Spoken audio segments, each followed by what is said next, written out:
Good morning विद्यार्थी मित्रों। कक्षा 11 में हमारा स्वाध्याय 5 अभी शुरू होने जा रहा है। इसमें हमने दो मुख्य रीतियों का अभ्यास किया था। एक कार्ल पियर्सन की विधि और दूसरा बाउली की विधि का अभ्यास किया था। आज उसका विभाग ये जो है उसकी चर्चा करने जा रहे हैं। पहला सवाल, यदि सूचना में भूयिष्ठक अपरिभाषित हो तो सामान्य परिस्थिति में उसका विषमता का विस्तार कितना होगा। उसकी विषमता का विस्तार होता है -3 से +3 तक। ठीक से नोट करिए। आगे चलते हैं। एक आवृत्ति वितरण में ऋण विषमता है तो आवृत्ति वितरण का माध्य मूल्य कितना होगा। जब भी ऋण विषमता होती है तो माध्य का मूल्य हमेशा भूयिष्ठक से कम होता है। याद रखिए, माध्य का मूल्य जो है वह भूयिष्ठक से कम होता है। ठीक है, भूयिष्ठक से कम होता है। आगे चलते हैं। भूयिष्ठक यानी m0 लिख सकते हैं, m0। आगे चलते हैं।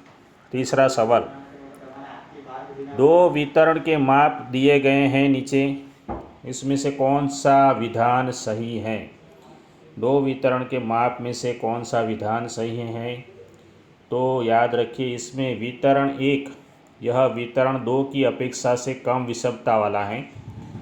वितरण 1 का मूल्य जो है, इसकी विषमता ज्ञात करेंगे और इसकी विषमता ज्ञात करेंगे तो पता चलेगा कि 1 का मूल्य 2 की अपेक्षा से कम विषमता वाला है। आगे चलते हैं। चौथा सवाल, नीचे जो 3 आवृत्ति वितरण दिए गए हैं, आप लोगों को 3 आवृत्ति वितरण दिए गए हैं, ये 3, इसमें वितरण ए में भूयिष्ठक और माध्य दिया गया है, बी में और सी में भी अलग अलग चीज़ें दी गई हैं। तो इसकी गणना करके हम लोग आंसर ज्ञात कर सकते हैं। तो तीनों आवृत्ति वितरण में किस प्रकार की विषमता वाले हैं उसे ज्ञात करना है। हम लोगों ने धन विषम, ऋण विषम और सम्मित 3 प्रकार देखे थे, यहाँ पर दिखे गए हैं। इसमें हमारा आंसर होगा सी। याद रखिए, ए जो है धन विषम, बी सम्मित मिलेगा और सी जो है वह ऋण विषम मिलने वाला है। आप लोग ज्ञात कर सकते हैं आसानी से। पांचवा सवाल, एक आवृत्ति वितरण में भूयिष्ठक माध्यम की अपेक्षा से 2 अधिक हैं। जब भी भूयिष्ठक का मूल्य माध्यम की अपेक्षा से अधिक होगा तो हमेशा वह आवृत्ति वितरण ऋण विषम ही होगा। आगे चलते हैं।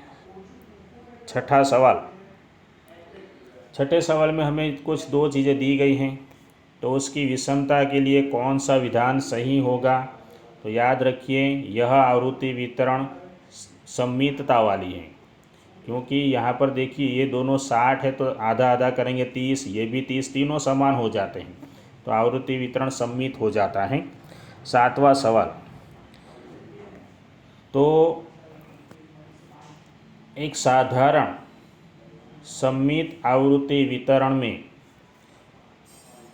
यह जो दिया गया है वह इससे कितना गुना हो सकता है। याद रखिए 1/3 गुना। आगे चलते हैं। 8वां सवाल, ऋण विषम आवृत्ति वितरण हेतु कौन सा विधान गलत है। तो ऋण विषम आवृत्ति वितरण में तृतीय चतुर्थक और मध्यका के बीच अंतर मूल्य मध्यका और प्रथम चतुर्थक के बीच के अंतर मूल्य की अपेक्षा से अधिक होता है, यह विधान गलत है। 9वां सवाल, कौन सा विधान सही है। तो ये वाला विधान जो आप लोगों को दिख रहा है यह विधान सही है। सूत्र में देखेंगे तो आसानी से पता चल जाता है। आगे चलते हैं 10 नंबर के सवाल की तरफ। 10 नंबर के सवाल में जे का मूल्य कितना होगा। 10 नंबर के सवाल में जे का मूल्य आप लोग गणना करेंगे तो जे का मूल्य आप लोगों को मिलेगा 3/2।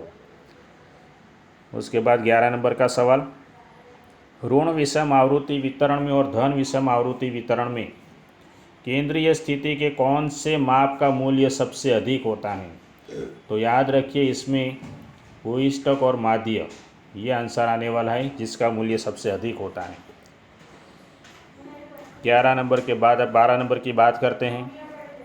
हमें x का विषमतांक दिया गया है और y का, x का माइनस है और y का प्लस है, तो कौन सा वितरण अधिक विषम गिना जाएगा, कौन सा वितरण अधिक विषम माना जाएगा। तो माइनस जो है वह सबसे छोटा होता है, इसीलिए उसका आंसर आएगा ए, वितरण x सबसे अधिक विषम है। 13 नंबर के सवाल की ओर चलते हैं।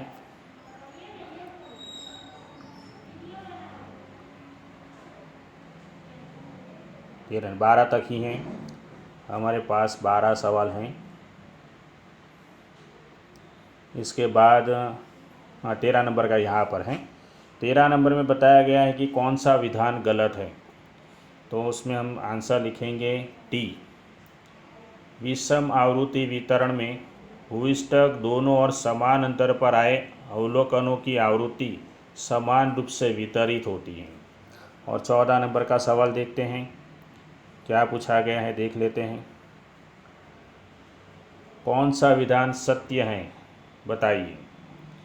तो इसमें लिखेंगे मध्यका से अंतिम चतुर्थकों का अंतर का मूल्य सममित आवृत्ति वितरण में समान होते हैं।